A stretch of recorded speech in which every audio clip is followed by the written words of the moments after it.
Medical cannabis, Wikipedia article audio. Medical cannabis, or medical marijuana, is cannabis and cannabinoids that are recommended by doctors for their patients. The use of cannabis as medicine has not been rigorously tested due to production restrictions and other governmental regulations. Limited evidence suggests cannabis can reduce nausea and vomiting during chemotherapy, improve appetite in people with HIV/AIDS, and reduce chronic pain and muscle spasms. Classification. Medical uses: nausea and vomiting, HIV/AIDS, pain, neurological problems, post-traumatic stress disorder. Adverse effects. Medical use, recreational use, cognitive effects, impact on psychosis, other potential long-term effects. Pharmacology. Absorption, distribution, metabolism, excretion, administration. History. Ancient, modern. Society and culture. Legal status. United States. Economics. Short-term use increases the risk of both minor and major adverse effects. Common side effects include dizziness, feeling tired, vomiting, and hallucinations. Long-term effects of cannabis are not clear. Concerns include memory and cognition problems, risk of addiction, schizophrenia in young people, and the risk of children taking it by accident. Distribution to insurance. The cannabis plant has a history of medicinal use dating back thousands of years across many cultures. The use of medical cannabis is controversial. A number of medical organizations have requested removal of cannabis from the list of Schedule I controlled substances, followed by regulatory and scientific review. Others, such as the American Academy of Pediatrics, oppose the legalization of medical cannabis. Positions of medical organizations. Recreational use too. Medical cannabis can be administered using a variety of methods, including liquid tinctures, vaporizing or smoking dried buds, eating cannabis edibles, taking capsules, using lozenges, dermal patches, or oral/dermal sprays. Synthetic cannabinoids are available as prescription drugs in some countries. Examples include dronabinol and nabilone. Recreational use of cannabis is illegal in most parts of the world, but the medical use of cannabis is legal in a number of countries, some of which include Canada, Chile, Colombia, Germany, Greece, Israel, Italy, the Netherlands, Poland, Peru, and Uruguay. Australia has passed laws to allow the use of cannabis for medical and scientific purposes in some states. In the United States, 29 states and the District of Columbia have passed legislation permitting the possession, use, and distribution of medical cannabis in some form. Although cannabis remains prohibited for any use at the federal level, the Rarabatura Eurofar Amendment was enacted in December 2014, limiting the ability of federal law to be enforced in states where medical cannabis has been legalized. Many different cannabis strains are collectively called medical cannabis. Since many varieties of the cannabis plant and plant derivatives all share the same name, the term medical cannabis is ambiguous and can be misunderstood. A cannabis plant includes more than 400 different chemicals, of which about 70 are cannabinoids. In comparison, Typical government-approved medications contain only 1 or 2 chemicals. The number of active chemicals in cannabis is one reason why treatment with cannabis is difficult to classify and study. A 2014 review stated that the variations in ratio of CBD to THC in botanical and pharmaceutical preparations determines the therapeutic vs psychoactive effects of cannabis products. Medical cannabis has several potential beneficial effects. Evidence is moderate that it helps in chronic pain and muscle spasms. Low-quality evidence suggests its use for reducing nausea during chemotherapy, improving appetite in HIV/AIDS, improving sleep, and improving tics in Tourette syndrome. When usual treatments are ineffective, cannabinoids have also been recommended for anorexia, arthritis, migraine, and glaucoma. It is recommended that cannabis use be stopped in pregnancy. Medical cannabis is somewhat effective in chemotherapy-induced nausea and vomiting and may be a reasonable option in those who do not improve following preferential treatment. Comparative studies have found cannabinoids to be more effective than some conventional antiemetics such as prochlorperazine, promethazine, and metoclopramide in controlling CINV, but these are used less frequently because of side effects including dizziness, dysphoria, and hallucinations. Long-term cannabis use may cause nausea and vomiting, a condition known as cannabinoid hyperemesis syndrome. A 2016 Cochrane review said that cannabinoids were probably effective in treating chemotherapy-induced nausea in children, but with a high side effect profile. Less common side effects were ocular problems, orthostatic hypotension, muscle twitching, pruritus, vagueness, hallucinations, lightheadedness and dry mouth. Evidence is lacking for both efficacy and safety of cannabis and cannabinoids in treating patients with HIV/AIDS or for anorexia associated with AIDS. As of 2013, current studies suffer from effects of bias, small sample size, and lack of long-term data.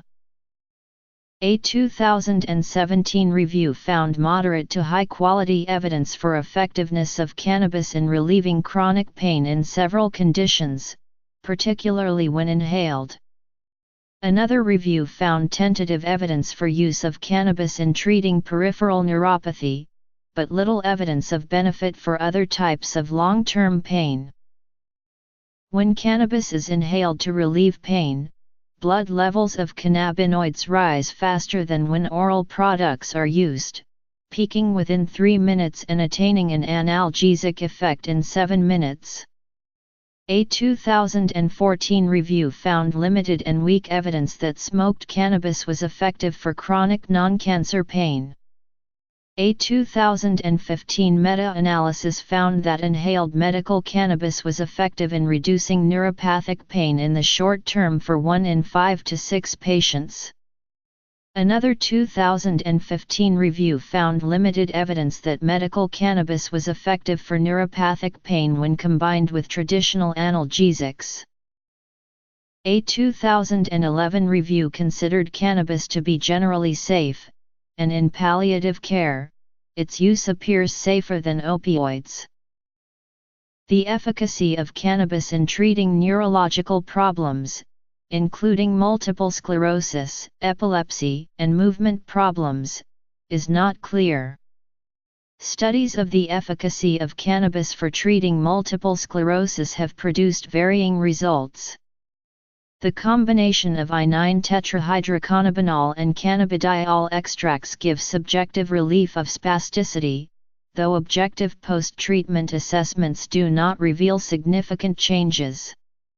Evidence also suggests that oral cannabis extract is effective for reducing patient-centered measures of spasticity.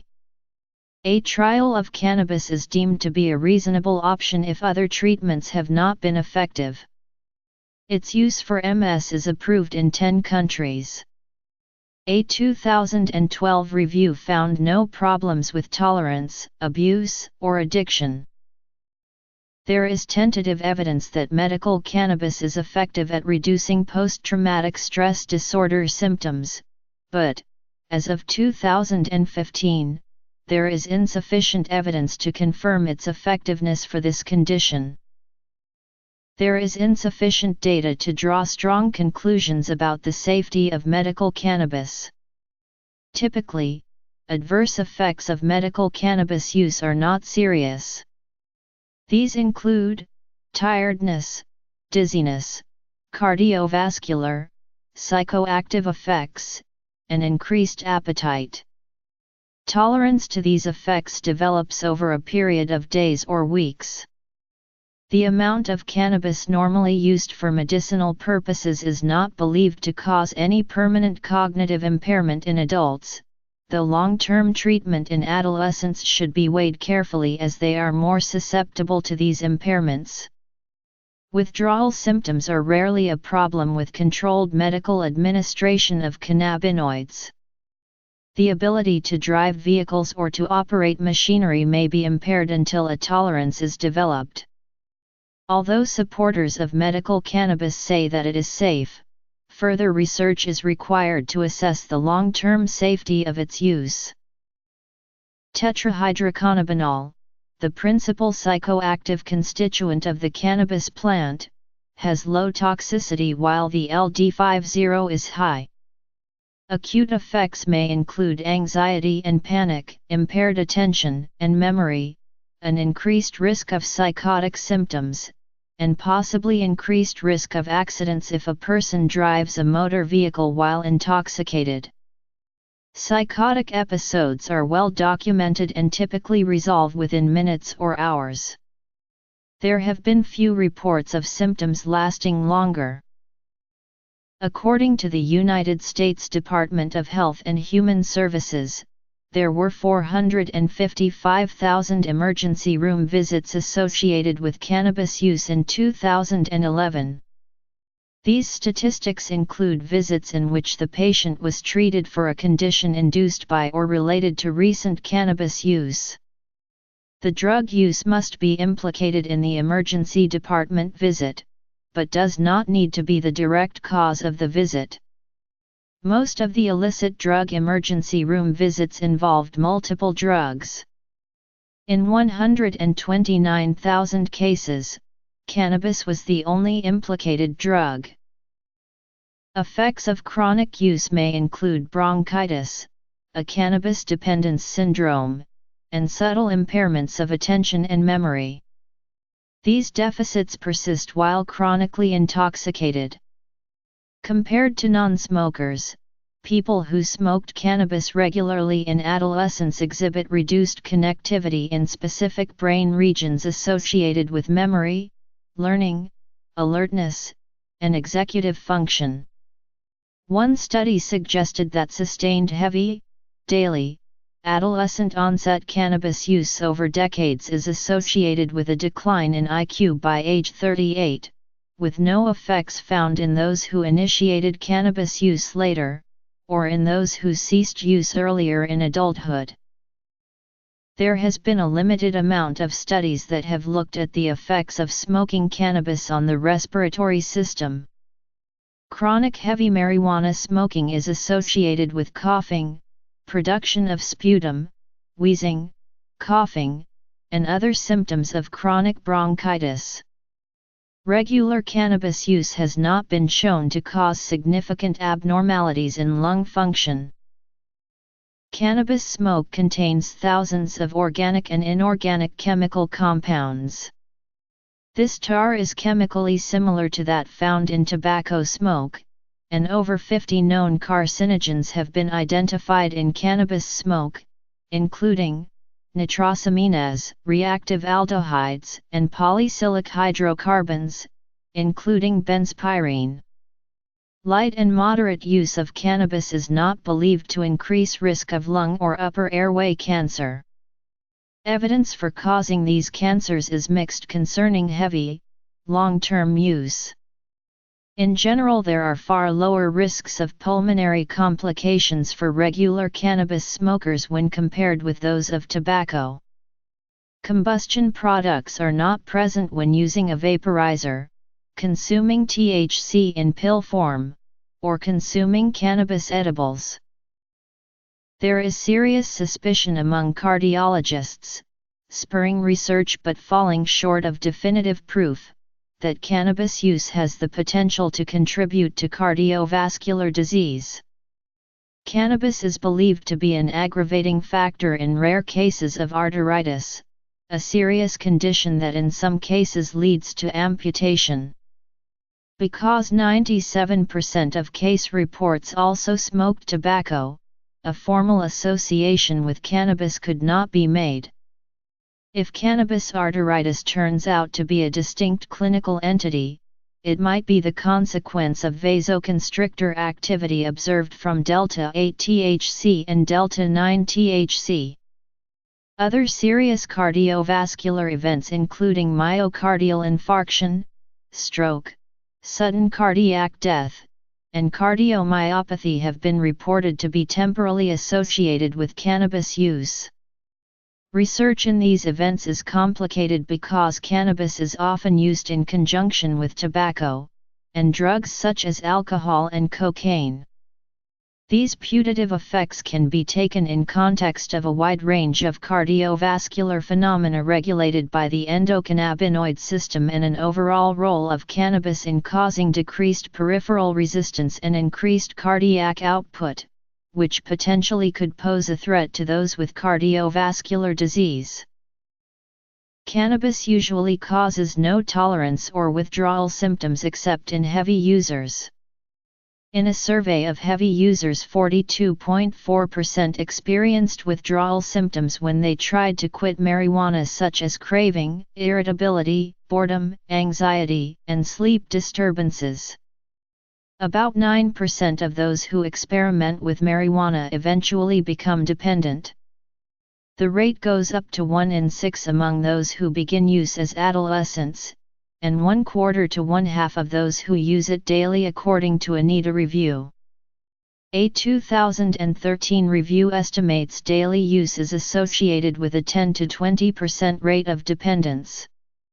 The highest risk of cannabis dependence is found in those with a history of poor academic achievement, deviant behavior in childhood and adolescence, rebelliousness, poor parental relationships, or a parental history of drug and alcohol problems. A 2013 literature review found that exposure to marijuana had biologically based physical, mental, behavioral, and social health consequences and was associated with diseases of the liver, lungs, heart, and vasculature. A 2011 systematic review evaluated published studies of the acute and long-term cognitive effects of cannabis. THC intoxication is well established to impair cognitive functioning on an acute basis, including effects on the ability to plan, organize, solve problems, make decisions, and control impulses. The extent of this impact may be greater in novice users, and paradoxically, those habituated to high-level ingestion may have reduced cognition during withdrawal. Studies of long-term effects on cognition have provided conflicting results, with some studies finding no difference between long-term abstainers and never users and others finding long-term deficits. The discrepancies between studies may reflect greater long-term effects among heavier users relative to occasional users, and greater duration of effect among those with heavy use as adolescents compared to later in life. A second systematic review focused on neuroimaging studies found little evidence supporting an effect of cannabis use on brain structure and function. A 2003 meta-analysis concluded that any long-term cognitive effects were relatively modest in magnitude and limited to certain aspects of learning and memory. Exposure to THC can cause acute transient psychotic symptoms in healthy individuals and people with schizophrenia. A 2007 meta-analysis concluded that cannabis use reduced the average age of onset of psychosis by 2.7 years relative to non-cannabis use. A 2005 meta-analysis concluded that adolescent use of cannabis increases the risk of psychosis, and that the risk is dose-related. A 2004 literature review on the subject concluded that cannabis use is associated with a twofold increase in the risk of psychosis, but that cannabis use is neither necessary nor sufficient to cause psychosis. A French review from 2009 came to a conclusion that cannabis use, particularly that before age 15, was a factor in the development of schizophrenic disorders. Some studies have suggested that cannabis users have a greater risk of developing psychosis than non-users. This risk is most pronounced in cases with an existing risk of psychotic disorder. A 2005 paper from the Dunedin study suggested an increased risk in the development of psychosis linked to polymorphisms in the COMT gene. However, a more recent study cast doubt on the proposed connection between this gene and the effects of cannabis on the development of psychosis. A 2008 German review reported that cannabis was a causal factor in some cases of schizophrenia and stressed the need for better education among the public due to increasingly relaxed access to cannabis. Brand names. Research. United States 2. Cancer, dementia, diabetes, epilepsy, glaucoma, Tourette syndrome. Other conditions. A 2008 National Institutes of Health study of 19 chronic heavy marijuana users with cardiac and cerebral abnormalities weekly and 24 controls found elevated levels of apolipoprotein C3 in the chronic smokers. An increase in APOC3 levels induces the development of hypertriglyceridemia. The genus Cannabis contains 2 species which produce useful amounts of psychoactive cannabinoids, Cannabis indica and Cannabis sativa, which are listed as Schedule I medicinal plants in the U.S. A third species, Cannabis ruderalis, has few psychogenic properties. Cannabis contains more than 460 compounds. At least 80 of these are cannabinoids, chemical compounds that interact with cannabinoid receptors in the brain. As of 2012, more than 20 cannabinoids were being studied by the US FDA. The most psychoactive cannabinoid found in the cannabis plant is tetrahydrocannabinol. Other cannabinoids include delta-8 tetrahydrocannabinol, cannabidiol, cannabinol, cannabicyclol, cannabichromene and cannabigerol. They have less psychotropic effects than THC, but may play a role in the overall effect of cannabis. The most studied are THC, CBD, and CBN. CB1 and CB2 are the primary cannabinoid receptors responsible for several of the effects of cannabinoids, although other receptors may play a role as well. Both belong to a group of receptors called G-protein-coupled receptors. CB1 receptors are found in very high levels in the brain and are thought to be responsible for psychoactive effects. CB2 receptors are found peripherally throughout the body and are thought to modulate pain and inflammation. Cannabinoid absorption is dependent on its route of administration. Smoking is by far the most common form of administration. Inhalation of the smoke quickly and efficiently delivers the drug from the lungs to the brain. Smoked THC has a bioavailability of approximately 25% and a rapid time to peak plasma levels of 6 to 10 minutes. Bioavailability varies between individuals depending on the number, duration, and spacing of puffs, hold time, and inhalation volume. Inhaled and vaporized THC have similar absorption profiles to smoked THC, with the bioavailability ranging from 10 to 35%. Oral administration has the lowest bioavailability of approximately 6%, variable absorption depending on the vehicle used, and the longest time to peak plasma levels compared to smoked or vaporized THC. Similar to THC, CBD has poor oral bioavailability, approximately 6%. The low bioavailability is largely attributed to significant first-pass metabolism in the liver and erratic absorption from the gastrointestinal tract. However, oral administration of CBD has a faster time to peak concentrations than THC. Due to the poor bioavailability of oral preparations, alternative routes of administration have been studied, including sublingual and rectal. These alternative formulations maximize bioavailability and reduce first-pass metabolism. Sublingual administration in rabbits yielded bioavailability of 16% and time to peak concentration of 4 hours. Rectal administration in monkeys doubled bioavailability to 13.5% and achieved peak blood concentrations within 1 to 8 hours after administration. Like cannabinoid absorption, distribution is also dependent on route of administration. Smoking and inhalation of vaporized cannabis have better absorption than do other routes of administration, and therefore also have more predictable distribution. THC is highly protein-bound once absorbed, with only 3% found unbound in the plasma. It distributes rapidly to highly vascularized organs such as the heart, lungs, liver, spleen, and kidneys, as well as to various glands.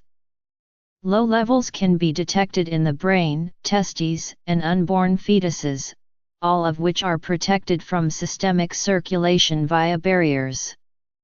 THC further distributes into fatty tissues a few days after administration due to its high lipophilicity, and is found deposited in the spleen and fat after redistribution.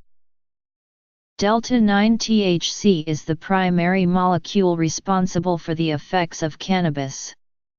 Delta-9 THC is metabolized in the liver and turns into 11-O-THC.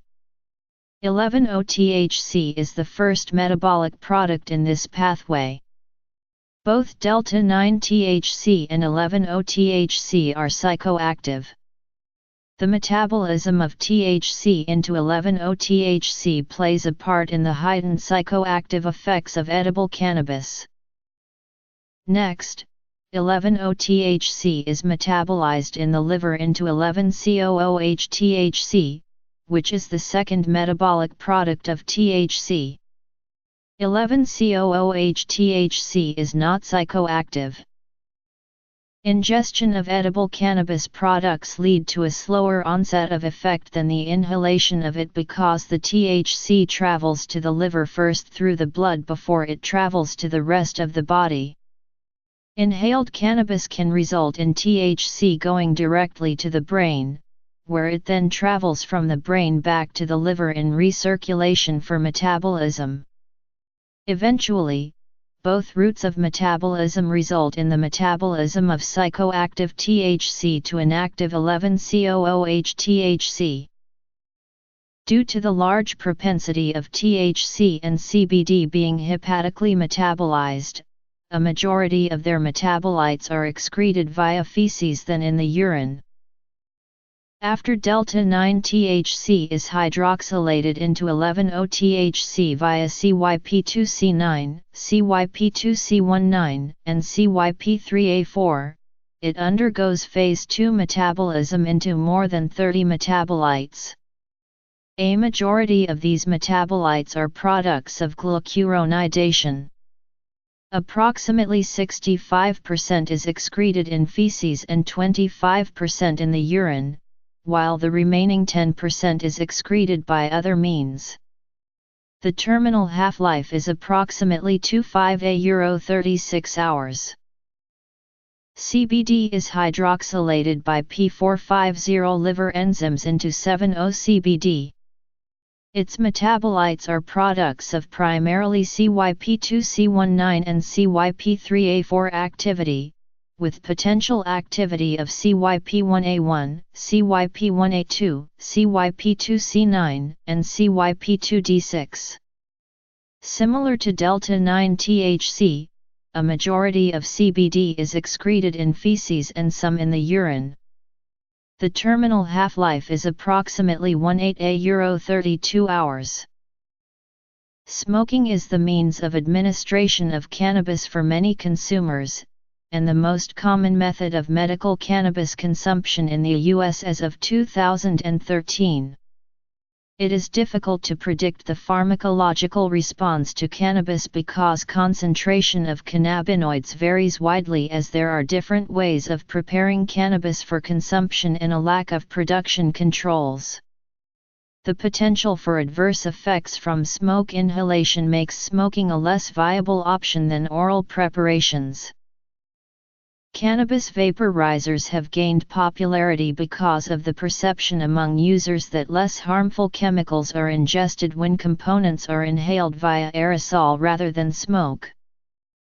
Cannabinoid medicines are available in pill form and liquid extracts formulated into an or mucosal spray. Oral preparations are problematic due to the uptake of cannabinoids into fatty tissue, from which they are released slowly, and the significant first-pass liver metabolism, which breaks down I9-THC and contributes further to the variability of plasma concentrations. The U.S. Food and Drug Administration has not approved smoked cannabis for any condition or disease, as it deems evidence is lacking concerning safety and efficacy of cannabis for medical use. The FDA issued a 2006 advisory against smoked medical cannabis stating, "Marijuana has a high potential for abuse, has no currently accepted medical use in treatment in the United States, and has a lack of accepted safety for use under medical supervision."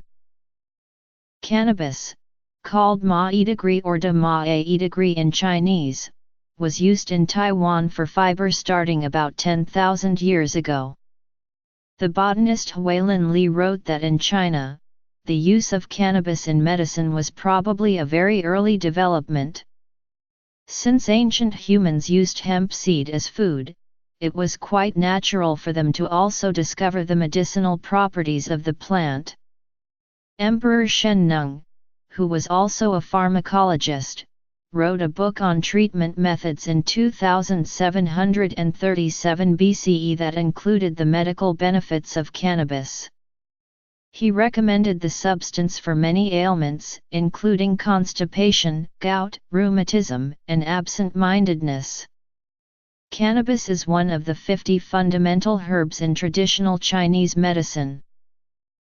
The Ebers Papyrus from ancient Egypt describes medical cannabis. The ancient Egyptians used hemp in suppositories for relieving the pain of hemorrhoids. Surviving texts from ancient India confirm that cannabis' psychoactive properties were recognized, and doctors used it for treating a variety of illnesses and ailments, including insomnia, headaches, gastrointestinal disorders, and pain, including during childbirth. The ancient Greeks used cannabis to dress wounds and sores on their horses, and in humans, dried leaves of cannabis were used to treat nosebleeds, and cannabis seeds were used to expel tapeworms. In the medieval Islamic world, Arabic physicians made use of the diuretic, antiemetic, antiepileptic, anti-inflammatory, analgesic and antipyretic properties of cannabis sativa, and used it extensively as medication from the 8th to 18th centuries. An Irish physician, William Brooke O'Shaughnessy, is credited with introducing cannabis to Western medicine. O'Shaughnessy discovered cannabis in the 1830s while living abroad in India, where he conducted numerous experiments investigating its medical utility. Noting in particular its analgesic and anticonvulsant effects, O'Shaughnessy returned to England with a supply of cannabis in 1842, after which its use spread through Europe and the United States. Cannabis was entered into the United States Pharmacopoeia in 1850. The use of cannabis in medicine began to decline by the end of the 19th century, due to difficulty in controlling dosages and the rise in popularity of synthetic and opium-derived drugs. Also, the advent of the hypodermic syringe allowed these drugs to be injected for immediate effect, in contrast to cannabis, which is not water-soluble and therefore cannot be injected. In the United States, the medical use of cannabis further declined with the passage of the Marijuana Tax Act of 1937, which imposed new regulations and fees on physicians prescribing cannabis. Cannabis was removed from the U.S. Pharmacopoeia in 1941, and officially banned for any use with the passage of the Controlled Substances Act of 1970. Cannabis began to attract renewed interest as medicine in the 1970s and 1980s, in particular due to its use by cancer and AIDS patients who reported relief from the effects of chemotherapy and wasting syndrome. In 1996, California became the first U.S. state to legalize medical cannabis in defiance of federal law. In 2001, Canada became the first country to adopt a system regulating the medical use of cannabis. The use of cannabis, at least as fiber, has been shown to go back at least 10,000 years in Taiwan. Dama is the Chinese expression for cannabis, the first character meaning big and the second character meaning hemp. Cannabis indica fluid extract, American Druggists Syndicate, pre-1937. An advertisement for Cannabis Americana distributed by a pharmacist in New York in 1917.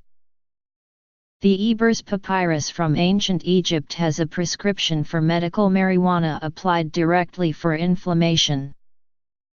Countries that have legalized the medical use of cannabis include Canada, Chile, Colombia, Croatia, Cyprus, Czech Republic, Jamaica, Finland, Germany, Greece, Israel, Italy, Macedonia, the Netherlands, Poland, Peru, Romania, and Uruguay. Other countries have more restrictive laws allowing for the use of specific cannabinoids only, such as France and the United Kingdom, which have approved the use of Sativex. Countries with more relaxed laws include Uruguay, the Netherlands, and Spain, where cannabis can be obtained without need for a prescription. In Mexico, THC content of medical cannabis is limited to 1%. The same limit applies in Switzerland, but no prescription is required to purchase. In the United States and Australia, the legality of medical cannabis varies by state. Cannabis is in Schedule 4 of the United Nations Single Convention on Narcotic Drugs, making it subject to special restrictions. Article 2 provides for the following, in reference to Schedule 4 drugs. A party shall, if in its opinion the prevailing conditions in its country render it the most appropriate means of protecting the public health and welfare, prohibit the production, manufacture, export and import of, trade in, possession or use of any such drug except for amounts which may be necessary for medical and scientific research only, including clinical trials therewith to be conducted under or subject to the direct supervision and control of the party. The convention thus allows countries to outlaw cannabis for all non-research purposes but lets nations choose to allow use for medical and scientific purposes if they believe total prohibition is not the most appropriate means of protecting health and welfare. The convention requires that states that permit the production or use of medical cannabis must operate a licensing system for all cultivators, manufacturers, and distributors and ensure that the total cannabis market of the state shall not exceed that required for medical and scientific purposes. As of April 2017, 29 states and the District of Columbia have legalized the medical use of cannabis, and another 18 have passed laws allowing the use of CBD products. Cannabis remains illegal at the federal level by way of the Controlled Substances Act, under which cannabis is classified as a Schedule I drug with a high potential for abuse and no accepted medical use. In December 2014, however, the Rarabatura Eurofar Amendment was signed into law, prohibiting the Justice Department from prosecuting individuals acting in accordance with state medical cannabis laws. The method of obtaining medical cannabis varies by region and by legislation. In the U.S., most consumers grow their own or buy it from marijuana dispensaries in the 29 states and the District of Columbia that permit the use of medical cannabis. Marijuana vending machines for selling or dispensing cannabis are in use in the United States and are planned to be used in Canada. In 2014, the startup Meadow began offering on-demand delivery of medical marijuana in the San Francisco Bay Area, through their mobile app. In the United States, health insurance companies may not pay for a medical marijuana prescription as the Food and Drug Administration must approve any substance for medicinal purposes. Before this can happen, the FDA must first permit the study of the medical benefits and drawbacks of the substance, which it has not done since it was placed on Schedule I of the Controlled Substances Act in 1970. Therefore, all expenses incurred fulfilling a medical marijuana prescription will possibly be incurred as out-of-pocket. However, the New Mexico Court of Appeals has ruled that workers' compensation insurance must pay for prescribed marijuana as part of the state's medical cannabis program. Medical organizations that have issued statements in support of allowing access to medical cannabis include the American Nurses Association, American Public Health Association, American Medical Student Association, National Multiple Sclerosis Society, Epilepsy Foundation, and Leukemia and Lymphoma Society. Organizations that have issued statements in opposition to the legalization of medical cannabis include the American Academy of Pediatrics, American Psychiatric Association, and American Society of Addiction Medicine. However, the AAP also supports rescheduling for the purpose of facilitating research. The American Medical Association and American College of Physicians do not take a position on the legalization of medical cannabis, but have called for the Schedule I classification of cannabis to be reviewed. The American Academy of Family Physicians similarly does not take a position, but does support rescheduling in order to facilitate research. The American Cancer Society and American Psychological Association have noted the obstacles that exist for conducting research on cannabis, and have called on the federal government to better enable scientific study of the drug. The authors of a report on a 2011 survey of medical cannabis users say that critics have suggested that some users game the system to obtain medical cannabis ostensibly for treatment of a condition, but then use it for non-medical purposes, though the truth of this claim is hard to measure. The report authors suggested rather that medical cannabis users occupied a continuum between medical and non-medical use. In the U.S., the FDA has approved 2 oral cannabinoids for use as medicine, dronabinol and nabilone. Dronabinol, synthetic THC, is listed as Schedule II. Nabilone, a synthetic cannabinoid, is also Schedule II, indicating high potential for side effects and addiction. Both received approval for sale in the U.S. in 1985, under the brand names Marinol and Sazamet. Nabiximols, an oromucosal spray derived from 2 strains of cannabis sativa and containing THC and CBD, is not approved in the United States, but is approved in several European countries, Canada, and New Zealand as of 2013. As of 2018, medical marijuana in Canada is being legally distributed to registered patients in bud, drops, and capsule forms by such companies as Canopy Growth Corp and Aurora Cannabis. As an antiemetic, these medications are usually used when conventional treatment for nausea and vomiting associated with cancer chemotherapy fail to work. Nabiximols is used for treatment of spasticity associated with MS when other therapies have not worked, and when an initial trial demonstrates meaningful improvement. Trials for FDA approval in the US are underway. It is also approved in several European countries for overactive bladder and vomiting. When sold under the trade name Sativex as a mouth spray, the prescribed daily dose in Sweden delivers a maximum of 32.4 mg of THC and 30 mg of CBD. Mild to moderate dizziness is common during the first few weeks. Relative to inhaled consumption, peak concentration of oral THC is delayed, and it may be difficult to determine optimal dosage because of variability in patient absorption. In 1964, Albert Lockhart and Manly West began studying the health effects of traditional cannabis use in Jamaican communities.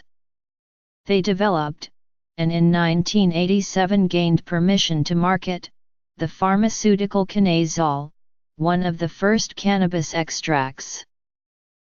A 2016 review assessed the current status and prospects for development of CBD and CBD-dominant preparations for medical use in the United States, examining its neuroprotective, anti-epileptic, anxiolytic, antipsychotic, and anti-inflammatory properties. Research on the medical benefits of cannabis has been hindered by various federal regulations, including its Schedule I classification. To conduct research on cannabis, approval must be obtained from the Food and Drug Administration, and a license must be obtained from the Drug Enforcement Administration specific to Schedule I drugs. The FDA has 30 days to respond to proposals, while the DEA licensing can take over a year to complete. Prior to June 2015, cannabis research also required approval from the U.S. Public Health Service. The PHS review was not performed for any other Schedule I drugs, and had no deadline imposed.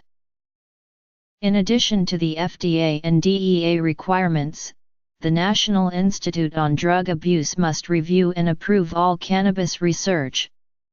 The NIDA is the only source licensed by the federal government for the cultivation and provision of cannabis, and the NIDA will not provide cannabis without first approving the research. This monopoly maintained by the DEA does not exist for other Schedule I drugs, and there is no deadline established for the NIDA review either. The quality and potency of cannabis supplied by NIDA has also been called into question by some researchers. As a result of these requirements that have been imposed in the U.S., studies involving cannabis have been delayed for years in some cases, and a number of medical organizations have called for federal policy to be reformed. Cannabinoids have been shown to exhibit some anti-cancer effects in laboratory experiments, although there has been little research into their use as a cancer treatment in people. Laboratory experiments have suggested that cannabis and cannabinoids have anticarcinogenic and anti-tumor effects, including a potential effect on breast and lung cancer cells.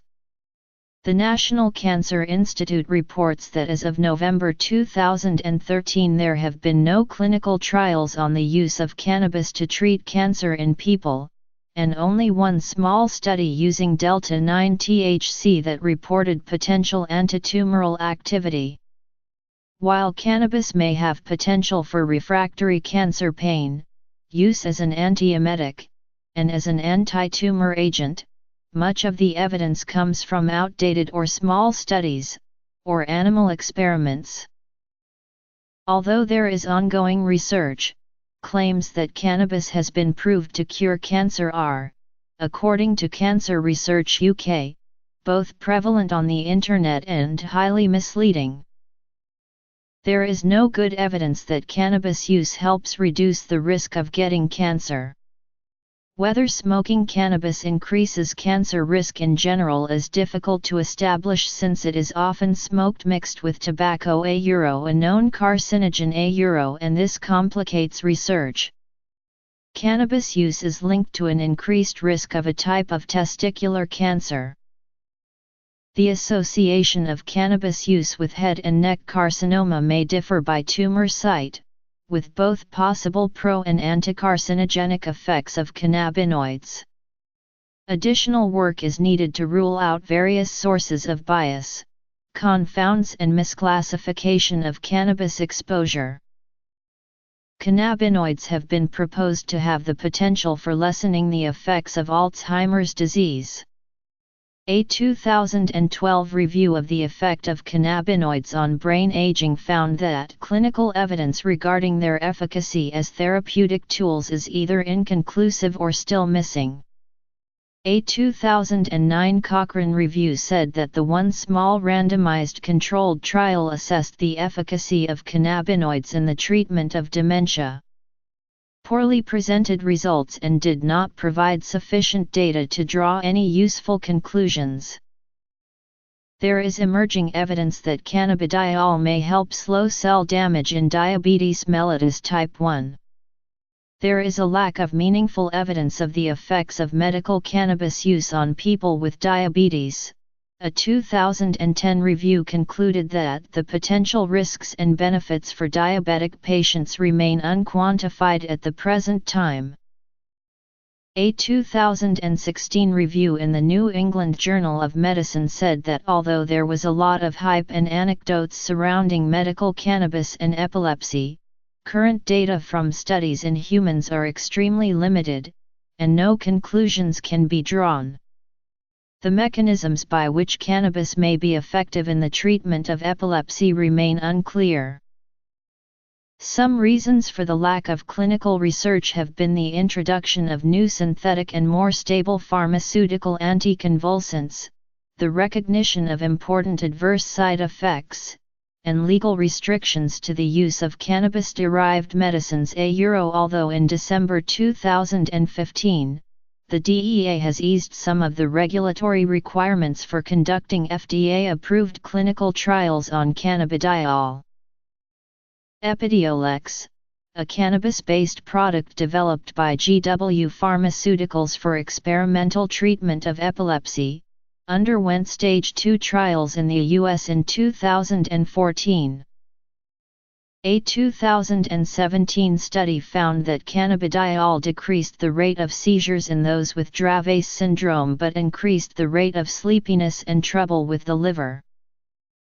In 2009, the American Glaucoma Society noted that while cannabis can help lower intraocular pressure, it recommended against its use because of its side effects and short duration of action, coupled with a lack of evidence that its use alters the course of glaucoma. As of 2008, relatively little research had been done concerning therapeutic effects of cannabinoids on the eyes. A 2007 review of the history of medical cannabis said cannabinoids showed potential therapeutic value in treating Tourette syndrome. A 2005 review said that controlled research on treating TS with dronabinol showed the patients taking the pill had a beneficial response without serious adverse effects. A 2000 review said other studies had shown that cannabis has no effects on tics and increases the individual's inner tension. A 2009 Cochrane review examined the 2 controlled trials to date using cannabinoids of any preparation type for the treatment of tics or TS. Both trials compared delta-9 THC. 28 patients were included in the 2 studies. Both studies reported a positive effect on tics, but the improvements in tic frequency and severity were small and were only detected by some of the outcome measures. The sample size was small and a high number of individuals either dropped out of the study or were excluded. The original Mullerval studies reported individuals who remained in the study. Patients may drop out when adverse effects are too high or efficacy is not evident. The authors of the original studies acknowledged few significant results after Bonferroni correction. Cannabinoid medication might be useful in the treatment of the symptoms in patients with TS, but the 2009 review found that the 2 relevant studies of cannabinoids in treating tics had attrition bias, and that there was not enough evidence to support the use of cannabinoids in treating tics and obsessive-compulsive behavior in people with Tourette's syndrome. Anecdotal evidence and preclinical research has suggested that cannabis or cannabinoids may be beneficial for treating Huntington's disease or Parkinson's disease, but follow-up studies of people with these conditions have not produced good evidence of therapeutic potential. A 2001 paper argued that cannabis had properties that made it potentially applicable to the treatment of amyotrophic lateral sclerosis, and on that basis research on this topic should be permitted, despite the legal difficulties of the time.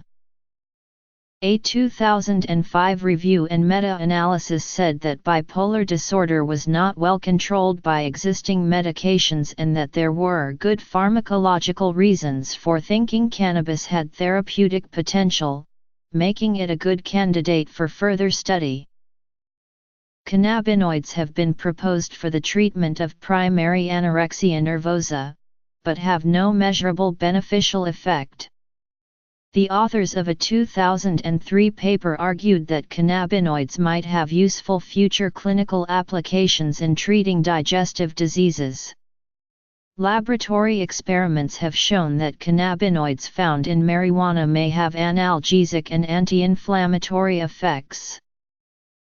In 2014, the American Academy of Neurology reviewed all available findings leveraging the use of marijuana to treat brain diseases.